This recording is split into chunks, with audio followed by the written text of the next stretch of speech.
daily dose of practical wit and wisdom with a professional educator and trainer, Amazon best-selling author, United States Marine, television and radio host, Paul G. Markel. Each episode will focus on positive and productive ways to strengthen your mindset and help you improve your relationships, career goals, and overall well-being. Please welcome your host, Paul G. Markel.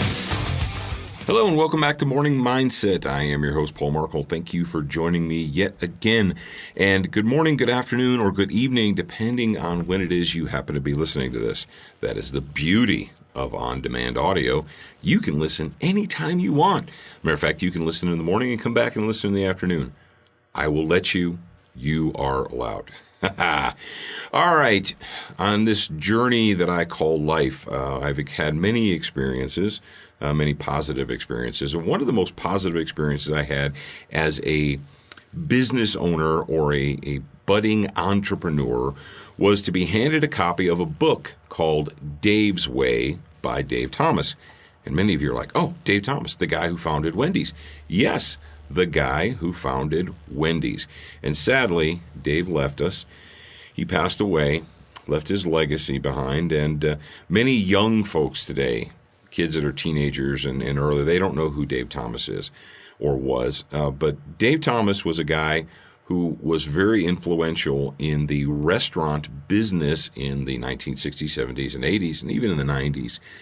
Dave Thomas wrote a book called Dave's Way, and when my bride, my lovely bride, many, many, many moons ago, she went to work for Wendy's restaurants. She was a manager, and part of their manager training is every person who was hired as a manager for a Wendy's restaurant got a copy, a paperback copy of the book, Dave's Way. It's not a difficult read. It's not a long read, but it's an important read because, well, if you know about Wendy's restaurants, you probably would agree that Dave Thomas knew a little bit about being a business owner and an entrepreneur and about being a successful business owner, how to run a successful business.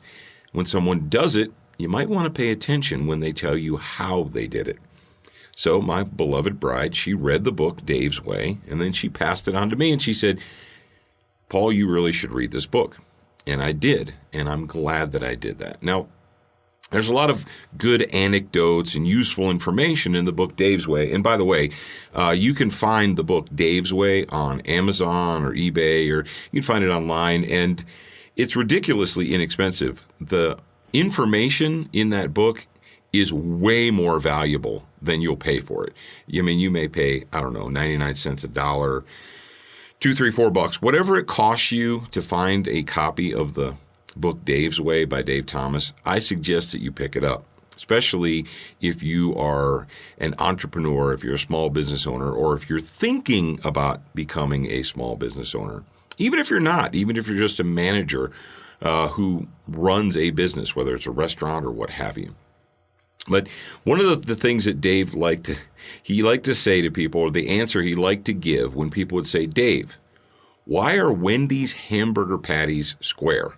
Everybody else, McDonald's and Burger King and everybody else's, theirs are all round. Why are yours square? And Dave would smile at him and he'd say, because at Wendy's, we don't cut corners. And everyone would get a good chuckle and so forth. But he was actually very, very serious about that. And when you hear the term cutting corners, taking shortcuts, some people might say, well, a shortcut is a good thing because it helps you get somewhere faster. But it's not always a positive. Oftentimes when we discuss cutting corners or taking shortcuts, it isn't a positive, it's a negative. I'm going to give you an example. Why do Chinese products have a bad rap? Is it impossible for manufacturers in China to make quality products? Don't they have the ability? Don't they have the technology in China to make good products? The answer is yes, they do. They do have the ability, they do have the technology in China to make high quality products.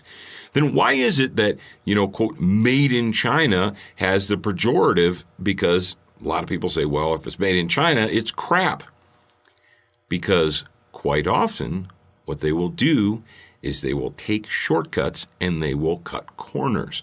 I have a very good friend who is a business owner, and he's an entrepreneur, and he actually he's contracted with a factory in China.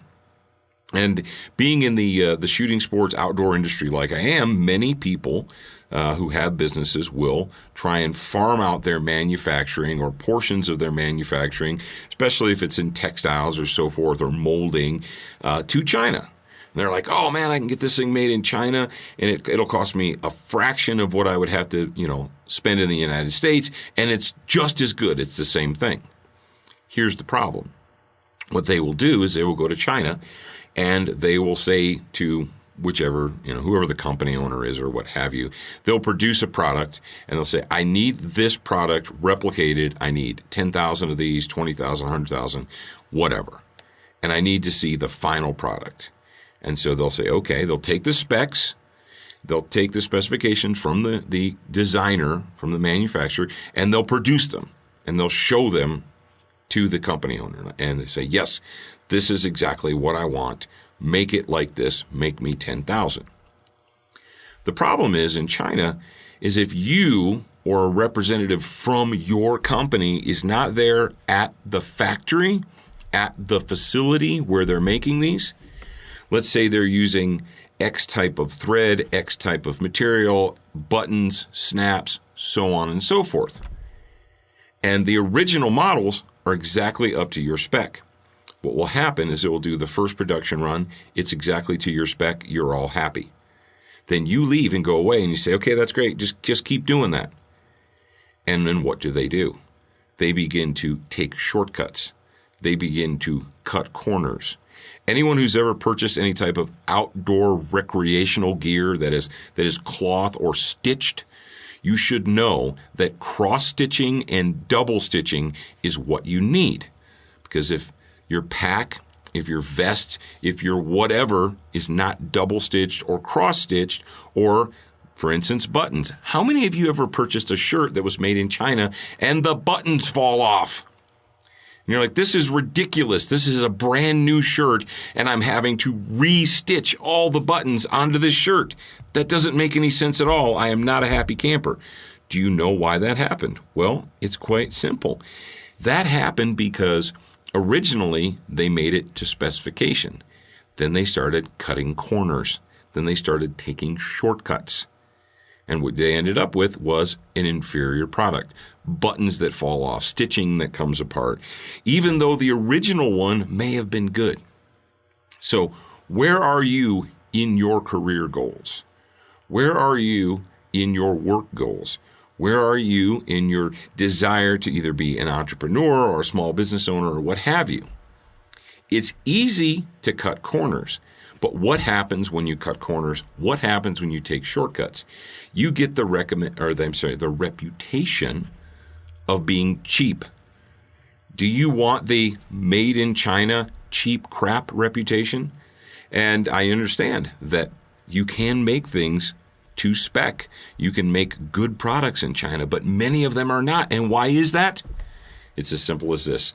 They did not follow Dave Thomas's advice, and they cut corners and took shortcuts. Do you want a stellar reputation in the business community, or do you want the cheap crap reputation? And often the difference between something that is high quality and something that is perceived as cheap crap is whether or not you made the conscious decision to cut corners. So, if you're going to be a small business owner, if you own a business now, if you're going to be a manufacturer, if you're going to be somebody who is basing their reputation upon what they produce, don't cut corners. And I would definitely recommend, if you have not done it already, go to Amazon or your favorite used books. If you're in a used bookstore or whatever and you see a paperback copy of the book Dave's Way by Dave Thomas, grab that thing up and read it. You will definitely be glad that you did. All right, folks, I am Paul Markel, and I will talk to you again real soon.